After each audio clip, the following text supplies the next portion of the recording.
ಅಂದರೆ ಮಗ ಆರ್ಮಿಗೆ ಸೇರಿಸ್ಬೇಕು ಅಂತ ತುಂಬ ಆಸೆ ಇತ್ತು ನಮ್ಮಪ್ಪನಿಗೆ, ಆರ್ಮಿಗೆ ಸೇರಿಸ್ಬೇಕು ಅಂತ. ನೀವು ಆರ್ಮಿಗೆ ಸೇರಿಸಿದ್ರೆ ನಮ್ಮಮ್ಮ, ನೀವು ಆರ್ಮಿಗೆ ಸೇರಿಸಿದ್ರೆ ನಾನು ಡೈವರ್ಸ್ ಕೊಡ್ತೀನಿ ಅಂತ ನಮ್ಮಮ್ಮ ಬೇಡ ಅಂತ.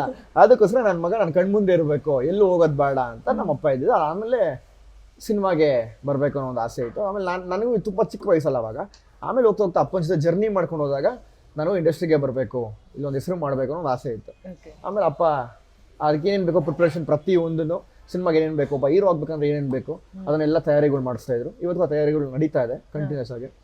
ಅದಕ್ಕೆ ಚೇಂಜ್ ಆಗಿದ್ದು ರಕ್ಷಕ್ ಸೀನ್ ಅಂತ ಇಟ್ಟಿದ್ದು ಅಲ್ಲಿ, ಇವಾಗ ರಕ್ಷಕ್ ಬುಲೆಟ್ ಆಗಿದೆ. ಓಕೆ, ಕಾಮಿಡಿಯನ್ ಮಗ ಹೀರೋ ಆಗಬೇಕು ಅನ್ನೋದು ಅಪ್ಪನ ಕನಸು ಅಂತ ನೀವು ಎಷ್ಟೊಂದು ಕಡೆ ಹೇಳ್ಕೊಂಡಿದ್ದೀರಾ.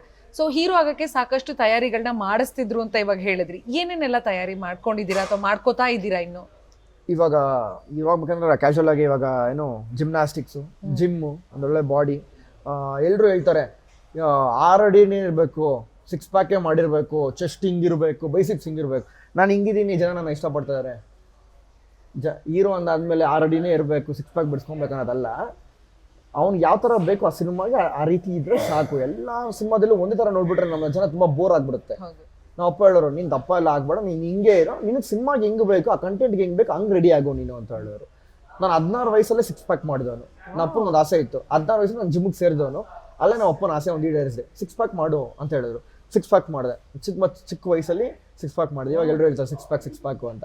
16 ವಯಸ್ಸಿಗೆ 6 ಪ್ಯಾಕ್ ಮಾಡಿ ಅಲ್ಲಿಂದ ಬಂದಿದ್ದು. ತುಂಬಾ ಖುಷಿ ಇದೆ. ಅಲ್ಲಿಂದ ಜಿಮ್ ಸ್ಟಾರ್ಟ್ ಮಾಡಿದ್ದು.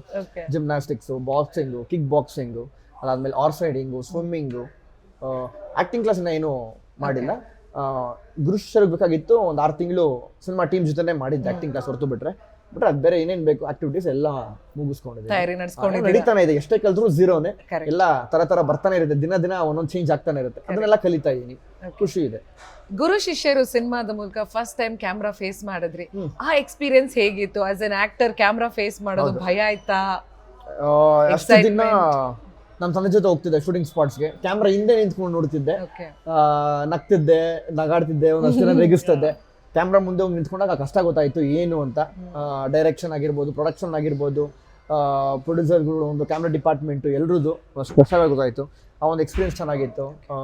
ನಾನಾಗಲಿ, ಶರಣ್ ಕಲ್ ಮಗ, ಪ್ರೇಮ್ ಕಲ್ ಮಗ, ಆಮೇಲೆ ರವಿಶಂಕರ್ ಕಲ್ ಮಗ, ಎಲ್ಲರೂ ಆ್ಯಕ್ಟರ್ ಮಕ್ಕಳುಗಳೇ ಅರ್ಧ ಮಾಡಿದ್ದು. ಇನ್ನೊಂದು 7 ಜನ ಆಚೆಯಿಂದ ಸೆಲೆಕ್ಟ್ ಆಗಿ ಬಂದಿದ್ದು. ಎಲ್ಲರ ಜೊತೆ ಒಂದು ಒಳ್ಳೆ ಪರಿಚಯ ಇದೆ ಇವತ್ತು. ಯಾರ ಜೊತೆ ಲಿಂಕ್ ಇದಾರೋ ಗೊತ್ತಿಲ್ಲ, ಆದರೆ ನಾನೊಂದು ಎಲ್ಲರ ಜೊತೆ ಲಿಂಕಲ್ಲಿ ಇದ್ದೀನಿ. ಎಲ್ಲರ ಜೊತೆ ಮಾತಾಡ್ತಾ ಇದ್ದೀನಿ.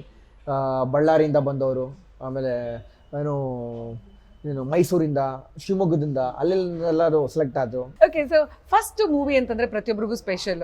ಅಂಡ್ ಆ ಎಕ್ಸ್ಪೀರಿಯನ್ಸ್ ಏನಿತ್ತು, ಹೇಗಿತ್ತು, ಆ ಜರ್ನಿ ಬಗ್ಗೆ ಹೇಳಿ. ಏನೇನೆಲ್ಲ ಕಲ್ತ್ರಿ ಒಂದು ಮೊದಲನೇ ಸಿನಿಮಾದಿಂದ ನೀವು? ಅಂದರೆ ಕ್ಯಾಮ್ರಾ ಮುಂದೆ ಆ್ಯಕ್ಟ್ ಮಾಡಿದ್ದು, ಒಂದು ಶರಣ ಗರ್ಜು ಆ್ಯಕ್ಟ್ ಮಾಡಬೇಕು. 100 ಸಿನಿಮಾ ಮುಗಿಸಿದ್ದಾರೆ. ಒಂದು ಒಳ್ಳೆ ಕಾಮಿಡಿಯನ್ನು 15 ಸಿನಿಮಾ ಹೀರೋ ಆಗಿದ್ದಾರೆ. ಆಮೇಲೆ ಒಂದು ಒಳ್ಳೆ ಟೀಮು, ಜಡೇಶ್ ಸರ್ ಒಂದು ಒಳ್ಳೆ ಸಿನಿಮಾ ಮುಗಿಸ್ಕೊಂಡು ಬಂದಿದ್ರು. ತರುಣಣ್ಣ ಇದ್ದಾರೆ, ಕ್ರಿಯೇಟಿವ್ ಹೆಡ್ ಆಗಿ ಕೆಲಸ ಮಾಡಿದ್ದು.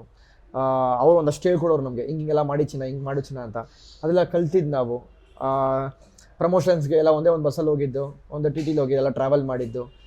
ನಮ್ಮ ಹೀರೋಯಿನ್ ನಿಶ್ವಿಕಾ ನಾಯ್ಡು ಅವರು, ಒಂದು ಒಳ್ಳೆ ಪರಿಚಯ ನಮಗೆ. ಇಲ್ಲಿಂದ ಒಂದೊಳ್ಳೆ ಬಾಂಡಿಂಗು, ಒಂದೊಳ್ಳೆ ಫ್ಯಾಮಿಲಿ ಇದ್ದಂಗಿತ್ತು. ಒಂದು ವರ್ಷ ನಾವು ಜರ್ನಿ ಮಾಡಿದ್ದು, ಒಂದು ವರ್ಷ ನಗಾಡ್ಕೊಂಡು ಜರ್ನಿ ಮಾಡಿಕೊಂಡು. ಒಂದು ಒಳ್ಳೆ ಸ್ಪೋರ್ಟ್ಸ್ ಓರಿಯೆಂಟೆಡ್ ಸಿನಿಮಾ ಅದು.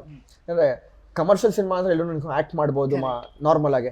ಸ್ಪೋರ್ಟ್ಸ್ ಆಗಿರೋದ್ರಿಂದ ನಾವು ಬೆಳಗಿನ ಜಾವ ತಯಾರಿಗಳು ಮಾಡಿಕೊಂಡು ಖೋಖೋಗೆ ಹೋಗಿ 4 ಗಂಟೆ 5 ಗಂಟೆ ಜಾವ, ತಿರ್ಗಾ 8 ಗಂಟೆ ಮುಗಿಯೋದು. ತಿರ್ಗಾ ಅವ್ರವ್ರ ಕಾಲೇಜ್ಗಳಿಗೆ ಹೋಗಬೇಕಾಯಿತು. ನಾನು ಪ್ರಾಕ್ಟೀಸ್ಗೆ ಹೋಗಬೇಕಾಯಿತು. ವಿಜಯನಗರ ಇರೋದು, ಕೆಂಗೇರಿಲಿ ಇರೋದು. ತಿರ್ಗಾ ಸಾಯಂಕಾಲ ಗ್ರೌಂಡಿಗೆ ಬರಬೇಕು, ತಿರ್ಗಾ ಪ್ರಾಕ್ಟೀಸ್ ಮಾಡಬೇಕು. ನೈಟ್ 9-10 ಗಂಟೆ ಮನೆಗೆ ಹೋಗಬೇಕು.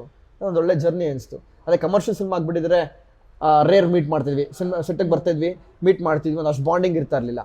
ಪ್ರಾಕ್ಟೀಸಲ್ಲೆಲ್ಲ ಅಲ್ಲಿ ನಾವು ಸಿಕ್ಕಿದಾಗ ಒಂದಷ್ಟು ಬಾಂಡ್ ಆಯಿತು.